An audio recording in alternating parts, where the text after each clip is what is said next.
a la doctora Samaria Michelle Romero López, que abordará el tema actualización en la reanimación neonatal.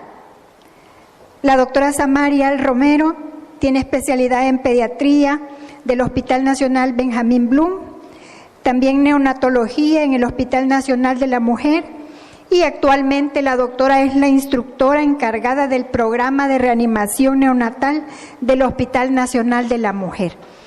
Le damos la bienvenida a la doctora Samaria. Muchas gracias. Buenos días. Primero agradecerles por la invitación en el 80 aniversario del Colegio Médico. Hoy vamos a abordar un tema que es bastante importante, no solo para pediatras o neonatólogos, sino que también es importante para todo aquel personal que está directamente en contacto con el recién nacido. Ya sabemos que no solo en hospitales de tercer nivel estamos en contacto con recién nacidos, sino también aquellas personas que trabajan en primer nivel y en unidades de salud, en donde también se pueden atender partos. Y es necesario que tengamos una noción de los pasos iniciales que se le tienen que hacer a ese bebé para poder evitar en un futuro una asfixia. Entonces, ¿quiero ver? Sabemos que el paro en los adultos es eminentemente cardíaco, ¿verdad? Pero en los recién nacidos no. En los recién nacidos, la mayoría de los recién nacidos va a tener o que requieren reanimación, tienen un corazón sano. Entonces, el paro en los recién nacidos es de origen respiratorio, por una insuficiencia respiratoria. La insuficiencia respiratoria ocurre antes o después del nacimiento y el problema principal es la falta de intercambio de gases. Por lo tanto, el foco en la reanimación neonatal es una ventilación eficaz de los pulmones, y es ahí en donde nos vamos a centrar todos en el momento de la reanimación neonatal. La mayoría de los recién nacidos hacen una transición a la vida extrauterina sin ninguna intervención, es decir, es el proceso más natural del mundo. Tenemos que dentro de los primeros 30 segundos posteriores al nacimiento, aproximadamente el 85% de los recién nacidos a término comenzará a respirar espontáneamente sin ninguna ayuda. Es decir, que ¿para qué vamos a estar haciendo eso, verdad? Bueno, ¿por qué? Porque el 15% adicional, el 10% va a comenzar a respirar en respuesta a una ayuda extra. Es decir, vamos a secarlo y a estimularlo, y en esos primeros 30 segundos ese bebé va a comenzar a respirar. Ay, nos baja el estrés cuando ya vemos que el niño respira, ¿verdad? ¿Qué pasa con el 5% adicional? Este recién nacido de término o pretérmino, este 5% va a requerir ayuda extra, una ventilación a presión positiva. El 2% de este 5% vamos a llegar a requerir ese bebé una intubación, y solamente de 1 a 3 bebés de cada 1000 nacimientos va a recibir compresiones de pecho o medicamentos. Entonces, por ese 1 a 3 bebés, este 2% y este 15%, que de verdad es una gran mayoría, vamos a tener que tener nociones de la reanimación neonatal. La reanimación neonatal comenzó allá por 1985 en Estados Unidos, en cooperación de la Asociación Americana de Pediatría y la Asociación Americana del Corazón, cuando vieron que había necesidad de hacer acciones especiales para evitar la asfixia perinatal. En El Salvador se empezó a adoptar el modelo desde antes del 2000.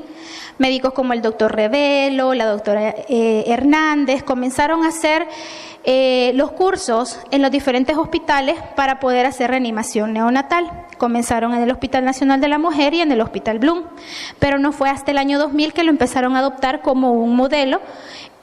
Tanto vieron que funcionó, que allá por el 2011 ya se incluyó la reanimación neonatal como modelo en las guías actualmente vigentes, clínicas para la atención hospitalaria y del neonato. Ahora vamos a hablar un poquito de las actualizaciones que se han venido dando a lo largo del tiempo en la reanimación neonatal. La última es la 8ª edición, que salió en el 2022 y que hasta este año ya estamos comenzando a capacitar a todos los pediatras, médicos, neonatólogos y encargados de atender a recién nacidos a través del Ministerio de Salud. Entonces, un maestro me decía, para atender a un recién nacido, ¿qué es lo que tengo que saber? Primero tengo que saber hijo de quién es. Yo necesito saber qué es la mamá. Entonces, yo tengo que hacerme 4 preguntas esenciales que están dentro de en nuestro libro de reanimación neonatal, que es el asesoramiento prenatal. La comunicación entre el ginecólogo y el pediatra, neonatólogo o quien va a atender a ese bebé es esencial. Y dentro de esa comunicación tienen que ir esta información. Primero, ¿cuál es la edad gestacional? ¿El líquido está claro o tiene meconio? ¿Por qué? Porque antiguamente se hacía algo que se llamaba laringoscopía al nacer en los niños con meconio no vigoroso. Ahora ya no se hace, pero el meconio es una bandera roja que yo tengo antes del nacimiento porque ese niño posiblemente se me va a complicar. La otra pregunta es, ¿existen factores de riesgo en esa madre? ¿Enfermedades que estén concomitantes? Y la cuarta pregunta, y que la vamos a ver nosotros en amarillo, es un cambio que se ha hecho en la nueva actualización. ¿Cuál es nuestro plan del manejo del cordón umbilical? ¿Por qué se cambió? Antiguamente la pregunta era ¿cuántos bebés esperamos? Pero redundaba porque en el número de bebés está implícito en factores de riesgo. Y ahora, en las nuevas políticas de atención al recién nacido, le estamos dando un especial énfasis al pinzamiento tardío del cordón por todos los beneficios que este tiene. ¿Qué vamos a llamar pinzamiento tardío del cordón? Al pinzamiento entre 1 a 3 minutos. Lo hemos estandarizado en 1 minuto. Ahí vamos a tener 1 minuto al bebé dándole todos sus cuidados iniciales, después pinzamos y cortamos. Entonces, ¿cuáles son rápidamente los factores de riesgo a los que yo le voy a poner atención a esta madre antes de que nazca ese bebé? Bueno, los factores de riesgo pueden ser anteparto o intraparto. Los antepartos son la edad gestacional menor de 36 semanas, edad gestacional mayor de 41, preeclampsia, eclampsia, hipertensión o trastornos hipertensivos de la madre, oligohidramnios, hidrops fetal, macrosomía o si tenemos alguna malformación que ya está diagnosticada por una ultraprenatal. Los factores de riesgo intraparto, una cesárea por emergencia, podemos tener parto asistido por forceps o ventosas que realmente casi aquí no se tiene, anestesia general materna, terapias con magnesio, placenta previa, sangrados intraparto, corioamnionitis, entre otros. Entonces, una vez ya hemos identificado nosotros estas preguntas, vamos a identificar factores de riesgo y vamos a empezar a armar nuestro equipo, tanto físico como humano. Vamos a tener por lo menos una persona que esté encargada solamente del recién nacido en su atención en todo parto. Pero si yo identifico un factor de riesgo, yo necesito una segunda persona, porque no todo lo voy a hacer yo. Armamos nuestro equipo, comunicamos la información y aquí les voy a dar rápidamente, obviamente no voy a pedir que se lo aprendan, pero abarca todas las áreas que tenemos que tener en nuestra mesa de reanimación, porque lo importante es anticiparse al bebé. El primer minuto de vida es esencial. Si yo no tengo preparada mi mesa de reanimación, yo voy a perder mucho tiempo. Perdí el primer minuto y ese bebé puede tener secuelas importantes en un futuro. Entonces, mi mesa de reanimación tiene que estar enfocada en el calor del bebé, despejar vía aérea, a ocultarlo. ¿Cómo voy a ventilarlo? Es decir, tener un dispositivo para proporcionarle ventilación a presión positiva. ¿Cuándo lo voy a oxigenar? Si lo voy a intubar y medicar. Es decir, necesito tener adrenalina y todos los implementos para colocar la adrenalina en un momento de un parto, porque nunca se sabe qué se va a recibir. Y aquí está el flujograma de reanimación de la 8ª edición. No cambia, realmente es el mismo flujograma que venimos desde la 7ª edición. Y el único cambio, y es el segundo cambio que tenemos en la 8ª, es que aquí agregan la tabla de saturación objetivo minuto a minuto de vida para los recién nacidos y agregan la FiO2 o fracción inspirada de oxígeno con la que yo voy a empezar a reanimar a este recién nacido si tenemos unas semanas mayores de 35 al 21% y menores de 35 entre el 21 y el 30%. Entonces recordemos, vamos a dar un paso rápido de todo el curso de reanimación. Recordemos, tenemos el asesoramiento prenatal que consta de las primeras 4 preguntas. Preparamos nuestro entorno físico y humano y nace ese bebé. Nos hacemos las primeras 3 preguntas que esas no han cambiado desde inicios de la reanimación y que todos ustedes saben. ¿Y cuáles son? ¿Está respirando? Primero, ¿es de término ese bebé? ¿Tiene buen tono? ¿Y si está respirando? Esa es nuestra primera fase. Y de ahí va a empezar a derivar todas nuestras acciones. Ok, si estas 3 preguntas son positivas, entonces nosotros vamos a hacer algo bien sencillo. Le vamos a dar apego seguro. Ahora, ya mencioné, con nuestras nuevas políticas que incluso están incluidas en el curso de reanimación neonatal que es internacional, se incluye el apego seguro. El apego seguro lo vamos a definir como el contacto piel a piel desnuda, tanto del bebé como de la madre, en la primera hora de vida inmediatamente después del nacimiento. ¿Y qué consiste?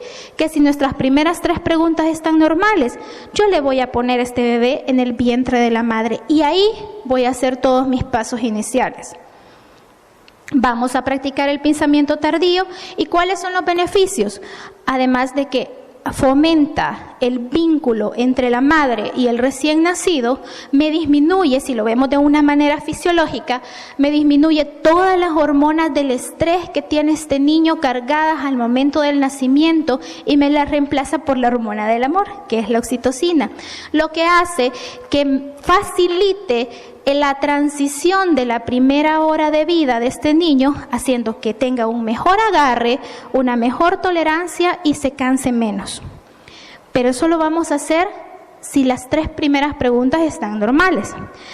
Pero ¿qué pasa si estas 3 preguntas no están normales? El niño no es de término, el niño no respiró y lloró y el niño está flácido. Entonces vamos a pasar a nuestra segunda evaluación, que sería esta, ¿verdad? Vamos a pasar ese bebé a una cuna de calor radiante y vamos a hacer todos nuestros pasos iniciales en una cuna de calor radiante. Y aquí viene el tercer cambio. Los pasos iniciales son los mismos, lo único que hicieron es que los reordenaron y los hicieron más parecidos a la realidad. ¿Cuáles son nuestros pasos? Proporcionamos calor, secamos, estimulamos, colocamos la cabeza en una posición de olfateo a 45 grados y para abrir el cuello y las vías respiratorias y eliminamos secreciones de las vías respiratorias solo si es necesario. Si no es necesario, no lo hacemos. Tratamos de hacer las cosas lo menos invasivas posibles.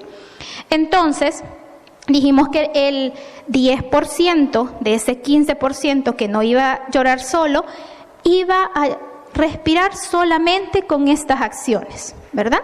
Y el niño llora y si mejora se lo pasamos a la mamá. Pero ¿qué pasa si el niño no lloró? ¿Qué pasa si después de estos 30 segundos que yo me tardo de hacer nuestros pasos iniciales, nos hacemos la siguiente pregunta? ¿Está en apnea el bebé, es decir, que no respira, o está boqueando y su frecuencia es menor de 100? Si estas preguntas son sí, es decir, está en apnea, no respira o tiene boqueo, yo tengo que pasar a mi siguiente fase. Ventilar los pulmones. Tengo que proporcionar una ventilación a presión positiva, porque ya dijimos que lo importante y para evitar que haga paro es ventilar los pulmones y evitar la insuficiencia respiratoria. Entonces, vamos a iniciar nuestra ventilación a presión positiva si el bebé después de 30 segundos de la estimulación no respira o está en apnea y boqueo. Vamos a utilizar nuestros dispositivos. ¿Cuáles son los dispositivos? Los que todos conocemos, el AMBU, ¿verdad? O bolsa autoinflable, que así se llama. Tenemos el respirador o pieza en T y tenemos la bolsa inflada por flujo o de anestesia. Lo ideal es una pieza en T, porque es más controlada la presión que tenemos. Pero si no la tenemos, como ocurre en muchos lugares, pues podemos utilizar el AMBU. Lo vamos a hacer a un ritmo de ventila 2-3, ventila 2-3. Cuando ventilamos, nosotros apretamos el AMBU para que pueda dar la presión. ¿Por qué lo vamos a hacer así? Porque hay que permitirle al bebé que inspire y expire para que haga un ritmo entre 40 y 60 ventilaciones por minuto. Repaso. En cuanto vamos a iniciar la reanimación con la FiO2 al 21% en mayores de 35 semanas, menores del 21 al 30, con un flujo de oxígeno de 10 litros por minuto si lo vamos a iniciar con una FiO2 más alta que el 21, con una frecuencia entre 40 y 60, si tenemos un reanimador o pieza en T con una presión de 20 a 25 y un PEP de 5. Recuerden que cuando iniciamos la ventilación a presión positiva es necesario colocar un oxímetro de pulso, porque ya dijimos que vamos a iniciar con FiO2 lo más baja posible, pero no quiere decir que nos vamos a quedar así en la reanimación. Como esto es dinámico, tenemos que ir viendo la saturación del bebé para ir así ajustando la FiO2 que vamos a ir necesitando, y vamos a utilizar un saturómetro en la mano derecha. ¿Por qué? Porque es la única saturación preductal más fidedigna que yo tengo. Recuerden que el bebé en los primeros minutos de vida todavía tiene el ductus arterioso abierto. Posterior a este hay una mezcla de sangre, y la saturaciones posterior al ductus generalmente son más bajas que la que tenemos en mano derecha. Y aquí tenemos otro cambio, el uso del monitor cardíaco. En las ediciones anteriores el monitor cardíaco se ponía al inicio de las compresiones. Ahora lo recomiendan que se utilice al inicio de la ventilación a presión positiva o intubación. Con monitor me refiero a 3 derivaciones para ver el electrocardiograma de ese bebé. Ok, damos 30 segundos de ventilación a presión positiva eficaz. ¿A qué me refiero con esto? Que eleve el pecho y que suba la frecuencia cardíaca. No funciona o no lo podemos hacer, o la frecuencia cardíaca sigue abajo de 100 y ese bebé no respira. Vamos a pasar a la siguiente fase. ¿Y cuál es la siguiente fase? Una vía aérea alterna, es decir, la intubación. Y si no logramos intubarlo, porque a veces no se puede, podemos colocar una mascarilla laríngea, si es que contamos con ella y si el bebé pesa más de 2 kilos. La intubación. La intubación se considera después de haber realizado la ventilación a presión positiva efectiva por 30 segundos y la frecuencia cardíaca es menor de 100 latidos por minuto. La intubación la podemos considerar en este paso, pero también la podemos considerar en cualquier paso de la reanimación si el reanimador lo considera necesario. ¿Cuáles son esos casos? Pacientes menores de 28 semanas, 25 semanas, que sabemos que no van a respirar, y hay 2 excepciones importantes. Pacientes conocidos que sean hernia diafragmática o gastroquisis, que a esos niños no se les da ventilación a presión positiva. Esos niños se intentan intubar o se intuban desde el nacimiento. ¿Se recomienda intubar antes de comenzar las compresiones torácicas? Sí. Si yo estoy pensando en que ese bebé esté en paro y voy a iniciar compresiones, se recomienda la intubación antes de las compresiones. ¿Cómo lo vamos a intubar? Está la técnica con la mano izquierda, vamos a colocar el laringoscopio, vamos a verificar y vamos a observar. Aquí le traje una fotito de cómo se ve la tráquea de un bebé. Vamos a ver las estructuras anatómicas, la lengua, aquí vamos a ver la glotis, la epiglotis. Es importante que se visualice las cuerdas vocales, porque si no visualizamos las cuerdas vocales, ese es el esófago. Entonces ahí no se mete el tubo. Y posteriormente, al estar seguros que hemos metido el tubo, hay que verificar. ¿Y eso por qué se lo digo? Porque tal vez ustedes no van a intubar, pero van a ayudar a la persona que está intubando. Y vamos a verificarlo con la auscultación y podemos ver también la columna de aire en el tubo orotraqueal. Posteriormente lo vamos a fijar. ¿Y cómo lo vamos a fijar? Bueno, se hace una medición, como lo estamos viendo acá, desde la punta del tubo a los labios, a la profundidad del tubo endotraqueal se determina usando la medida de inserción del tubo endotraqueal o midiendo la longitud entre el trago y el tabique nasal, y a eso le sumamos 1. Y ahí vamos a fijar el tubo. Es importante saber que para los bebés, para los pequeñitos de bajo peso, menores de 1 kilo, más o menos menores de 28 semanas, vamos a utilizar un tubo 2.5, entre 1 y 2 kilos, de entre 28 y 34 semanas, un tubo 3, y más de 2 kilos o más de 34 semanas, un tubo 3.5. Y entonces, una vez ya tenemos intubado el bebé, verificado que esté en tráquea y que esté bien ventilado, vamos a dar 30 segundos de ventilación a presión de ventilación con tubo efectiva, que eleve el pecho. Y nos hacemos la pregunta: frecuencia del bebé, ya lo tenemos intubado, ya no tiene caso que preguntemos si está respirando. Si la frecuencia del bebé es menor de 60, ese bebé está en paro. ¿Cómo definimos paro en un recién nacido? A frecuencia cardíaca menor de 60. No tenemos que esperar a que tenga 0. Menor de 60 se define como paro. Y entonces, ¿qué hay que hacer? Iniciar compresiones torácicas. La gente generalmente piensa, pongamos adrenalina de un solo.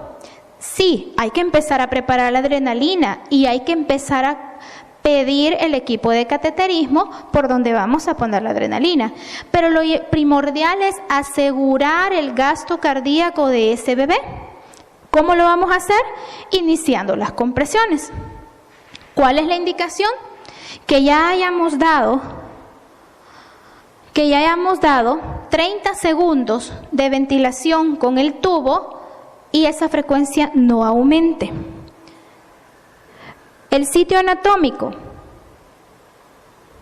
El sitio anatómico lo vamos a poder ubicar trazando una línea imaginaria entre ambas tetillas del bebé. Justo abajo de esa línea imaginaria, entre el apéndice cifoide y esa línea, vamos a colocar nosotros los dedos. Vamos a hacer la técnica de los 2 pulgares. Desde la cabecera, se recomienda que sea la persona que está a la cabeza del bebé el que va a iniciar las compresiones torácicas tal cual está en esta imagen. ¿Por qué ya no ocupamos o ya no se recomienda la técnica de los 2 dedos? Así, porque si ustedes se fijan y si ustedes ponen sus deditos juntos, no todos los tenemos alineados. Entonces la fuerza no se hace lo suficiente para para poder ejercer la presión que necesitamos en las compresiones. Entonces, ¿y cuánto lo vamos a deprimir? Lo vamos a deprimir 1/3 del diámetro anteroposterior del pecho del bebé. No es tan fuerte, ¿verdad? Acordemos que sus costillitas son bien débiles, son bien frágiles, entonces los podemos romper también. Para lograr la frecuencia correcta, tenemos que utilizar el ritmo y 1, y 2, y 3, y ventila. Cada vez que yo digo 1, 2, 3, es compresión. Y cuando digo ventila, el que está ayudando a ventilar, obviamente va a ventilar. Pero hay que hacerlo en voz alta, porque tiene que haber un circuito cerrado. Todos en esa sala tienen que saber lo que está pasando para tener una buena comunicación. Aumentar la FiO2 al 100%. Es la única indicación que yo tengo para aumentar la FiO2 al 100% durante la reanimación, indiferentemente como yo la tenga, porque necesito proporcionar un adecuado aporte de oxígeno en ese momento. Recuérdense que el bebé está en paro, para poder dar las compresiones. El paciente idealmente debe estar con una vía aérea asegurada. Ya lo habíamos mencionado, el bebé tiene que estar intubado. La frecuencia de las compresiones son 90 compresiones y la frecuencia de las respiraciones son 30 respiratorias, son 120 ciclos en 1 minuto. Las compresiones torácicas están indicadas si la frecuencia cardíaca del bebé permanece menos de 60 después de al menos 30 segundos de ventilación a presión positiva o ventilación con tubo que insufla los pulmones. ¿Y qué pasa? ¿Cuánto tiempo yo le voy a dar las compresiones? Durante 1 minuto.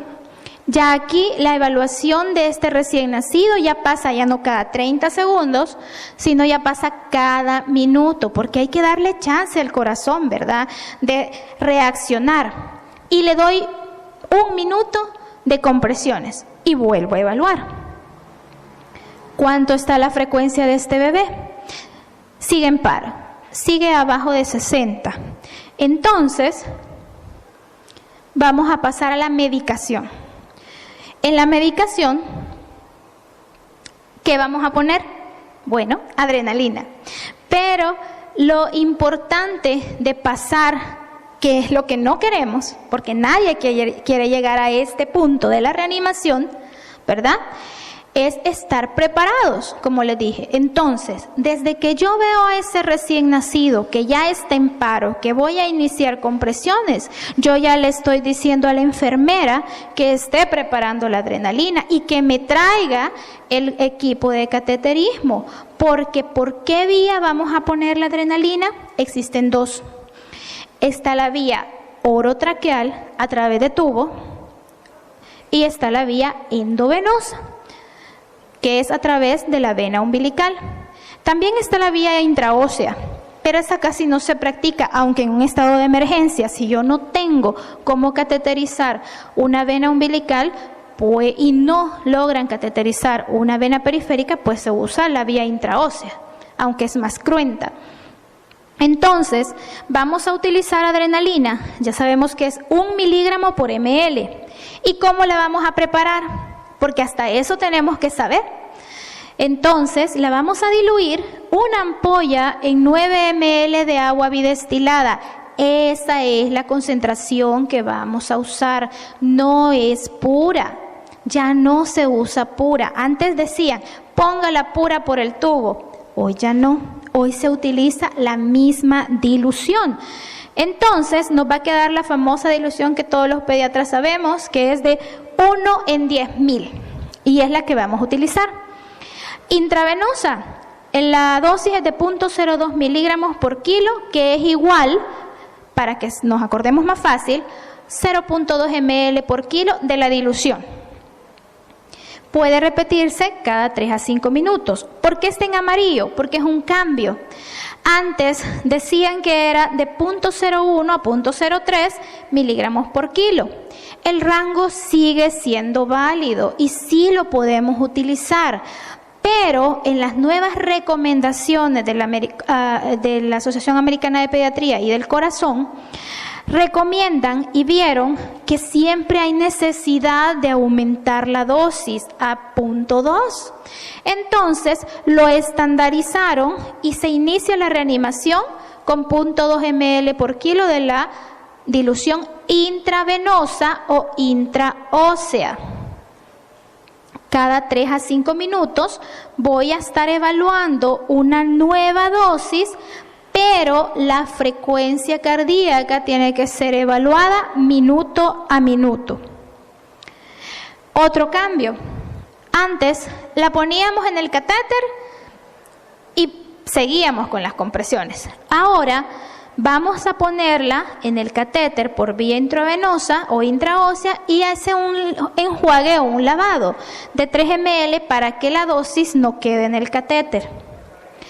Y aquí está la otra vía, nuestra vía endotraqueal, que en una emergencia, cuando no tenemos una vía endovenosa, entonces lo vamos a hacer por la vía endotraqueal. Generalmente la primera dosis casi siempre, si no se es muy experto en cateterizar, se pone por el tubo. ¿Y cuál es la dosis? Fácil, 1 ml de la dilución por kilo.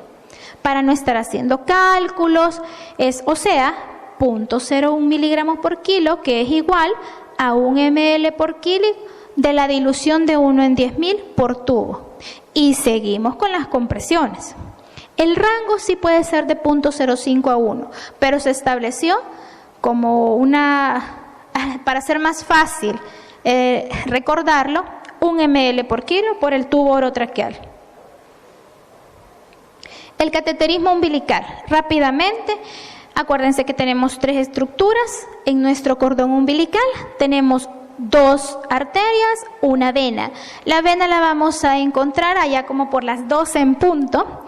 Y ahí vamos a utilizar un catéter 5 French o 3.5 French para introducirlo. 5 para niños de término y 3.5 para niños prematuros extremos. Lo vamos a considerar desde que les dije, como les dije, desde que inicie el paro. Esta es la forma que se va a colocar, porque en el momento del paro uno no hay a dónde ponerse. Esta es la forma que vamos a utilizar para la colocación del cateterismo. Por eso es que el que da las compresiones se pone a la cabecera del bebé para dar más espacio a que el que está cateterizando lo pueda hacer de una manera más cómoda. Aquí estamos dando las compresiones, aquí vamos a ver que está la persona que está ayudando con la ventilación y aquí está el equipo de cateterismo que vamos a utilizar. Una vez ya esté asegurado, acuérdense que es un circuito cerrado con una válvula de 3 vías, lo vamos a empezar a utilizar. Pero ¿cuánto es la profundidad? Yo no busco que ese catéter esté en una buena y excelente posición en ese momento, que para efectos prácticos es arriba del diafragma. Yo busco tener solamente un acceso venoso. Entonces, la profundidad a la que yo lo voy a introducir es entre 2 y 4 centímetros. Aspiro y si yo ya tengo retorno de sangre, ahí lo dejo, ahí lo fijo. ¿Por qué? Porque si yo intento introducirlo hasta tenerlo en una buena posición, 1, voy a perder tiempo y 2, puede quedar en hígado y todos los medicamentos y las adrenalinas va a estar cayendo en el hígado propiamente. Recordatorio, la concentración 1 miligramo en 10 ml para hacer de 1 en 10.000. Tenemos intravenosa y la opción endotraqueal mientras se establece un acceso intravenoso. La intravenosa o epinefrina, hay que verificar el vencimiento, por favor, porque a veces está ahí y nunca verificamos que esté vencida. Va a ser de 0.2 ml por kilo de la dilución y la endotraqueal 1 ml por kilo de la dilución. Otra cosa que hay que considerar durante la reanimación no solo es adrenalina, sino también tenemos que evaluar los expansores de volumen. ¿Cuándo yo voy a poner expansores de volumen? tengo que ver también qué tipo de paciente tengo. Aquel paciente que tiene una historia de un sangrado materno previo al parto, por ejemplo, una placenta previa sangrante, un desprendimiento de placenta, esa mamá y ese bebé han tenido pérdidas grandes sanguíneas. Por más que yo le ponga adrenalina, yo no voy a conseguir que ese bebé mejore. Entonces tengo que evaluar expansores de volumen. ¿Y cuáles son esos expansores de volumen? La solución salina. Soluciones cristaloides son las que se utilizan en el recién nacido. Solución salina o lactato de Ringer se puede utilizar. Y en aquellos que sospeche gran pérdida sanguínea, podemos utilizar sangre ORH negativo para poder restituirlos en el momento de la reanimación. También hay que considerarlo en aquellos pacientes que han tenido reanimación prolongada. Acuérdense que una reanimación prolongada, el bebé está en choque y es necesario asegurar nuestro gasto cardíaco mejorando la volemia. ¿Cuánto es la dosis que yo voy a utilizar? 10 cc por kilo. ¿En cuánto tiempo? Esta no es tan rápida como la adrenalina que la ponemos de un solo. No. Esta se pone entre 5 a 10 minutos. Acuérdense que los cambios de presión bruscos en los recién nacidos pueden ocasionar sangrados de la matriz germinal. Entonces hay que ser un poco más cautos con la velocidad de los expansores de volumen. A veces, por mejor que sea la mejor reanimación del mundo, los pasos se han hecho perfectos, todo se ha hecho a tiempo, estaba yo preparada, había un asesoramiento prenatal perfecto, pero el bebé fallece. Entonces, ¿cuándo yo voy a considerar parar los esfuerzos de la reanimación? Antiguamente, y hasta la edición de la 7ª edición, se consideraba después de los 10 minutos. Ahora se considera que la interrupción de los esfuerzos de la reanimación se da después de alrededor 20 minutos después del nacimiento. Le estamos dando un poquito más de chance, porque hay estudios que se hicieron en donde se vio que los niños posterior a los 20 minutos de reanimación quedaban con secuelas mínimas o sin secuelas, gracias a la plasticidad del cerebro de los recién nacidos. Entonces, estamos dándole un poquito más de chance a ese bebé. Pero no funcionó, no mejoró y falleció. Entonces, hay que darle también la oportunidad a la mamá de que cargue a su bebé. Se le dice si quiere cargarlo. Hay mamás que no quieren, pero hay mamás que sí, y hay que dar esa oportunidad de despedirse a los padres, más ahora que los padres están bastante incluidos en el proceso del parto. Ellos están viendo todo, ellos están conscientes de todo lo que se les hace a su bebé, y si el reanimador les explica de una manera adecuada, tal vez no lo entiendan en el momento, pero en un futuro van a estar conscientes de todo lo que se les hizo. ¿Cuáles son las consideraciones especiales en la reanimación? Los prematuros. Los prematuros son tan delicados que tienen consideraciones especiales y un capítulo especial en nuestro manual de reanimación neonatal. Pero ¿cuáles son esas consideraciones? Bueno, primero la temperatura. Son más lábiles a perder temperatura, a enfriarse. Entonces la temperatura de una sala de un prematuro, como ya se sabe que va a ser prematuro, tiene que estar entre 23 y 25 grados centígrados. Si la edad gestacional es menor a 32 semanas, se recomienda además otras estrategias para mantener el calor, siempre orientados a mantener el calor, como lo es utilizar una envoltura de plástico, de bolsa de polietileno, un colchón térmico o un gorrito. Pero si nosotros no tenemos colchón térmico, porque la verdad es que hay escasos, pues con la bolsa de polietileno, una adecuada cuna de calor precalentada vamos a tener.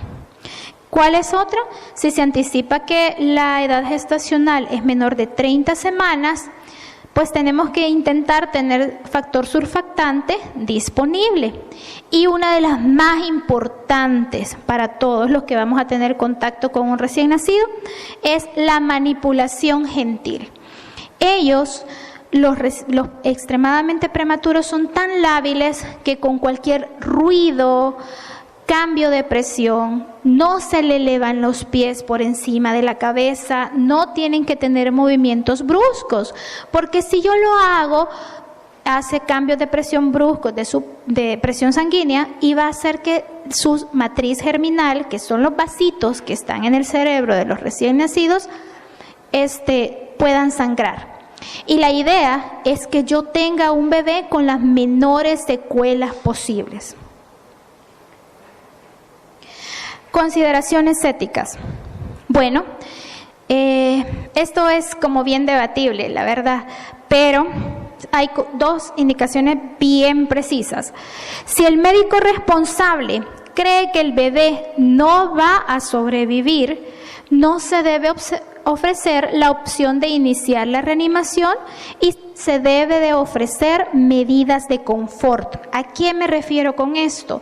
Aquellas enfermedades incompatibles con la vida, malformaciones como anencefalia o prematuros extremos abajo de las 22 semanas. Sabemos que no van a sobrevivir. No le voy a dar falsas esperanzas a ese papá. Entonces, sí le voy a explicar lo mejor posible para que entiendan y le voy a ofrecer medidas de confort. Y en condiciones asociadas con el riesgo de alta mortalidad y riesgo de morbilidad grave para el bebé, los cuidadores deben permitir que los padres participen en decidir si debo o no iniciar la reanimación. Aquellas enfermedades diagnosticadas prenatal, cardiopatías complejas que tenemos que esperar a tener un eco postnatal, entonces tenemos que incluir a los padres en la decisión de la reanimación. Eso es importantísimo, para que ellos en un futuro pues no se sientan excluidos y estén muy enterados. Y aquí un cuadro resumen de todos los cambios entre la 7ª y la 8ª edición. Primero, el manejo del cordón umbilical en el asesoramiento prenatal. El segundo, los pasos iniciales, que dijimos que solo los reordenamos, ¿verdad? Tercero, el monitor cardíaco. El monitor cardíaco ya lo vamos a empezar a implementar desde pasos iniciales en la reanimación. La epinefrina intravenosa se debe de empujar con 3 ml de solución salina. La epinefrina intravenosa se estandarizó como dosis inicial a 0.2 ml por kilo de la dilución de adrenalina de 1 en 10.000 y la endotraqueal a 1 ml por kilo de la dilución de adrenalina de 1 en 10.000. Y la reanimación los esfuerzos de reanimación deben llegar hasta los 20 minutos posterior al nacimiento. Claro que eso depende y hay que individualizar cada caso, ¿verdad? Y depende también de la decisión del médico reanimador. Bueno, fue rápido, muchas gracias, espero me hayan entendido.